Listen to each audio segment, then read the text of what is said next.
c'est pas une boîte de la Silicon Valley, ou en tout cas, ils ont leur siège en France avec leurs fondateurs.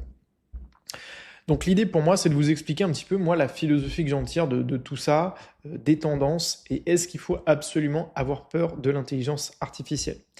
Ce qui est sûr, c'est que moi, j'ai commencé du coup à travailler avec des outils comme Bolt, avec Lovable et avec WeWeb pour toute la partie IA générative. Et je vais pas vous mentir, bah, c'est bluffant. Je vous ai fait une vidéo l'autre jour sur le projet d'application de rencontre, et je trouve que quand même, faut reconnaître que les outils d'IA générative sont assez exceptionnels en termes de productivité, de performance qu'on peut obtenir assez rapidement. Maintenant, ça fait pas tout.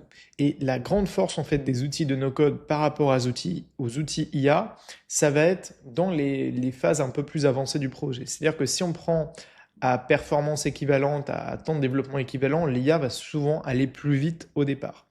Par contre, le no-code va être très bien pour personnaliser, faire les tâches de finition en fait de son projet. Et c'est là où, du coup, le no-code reste encore tout à fait performant.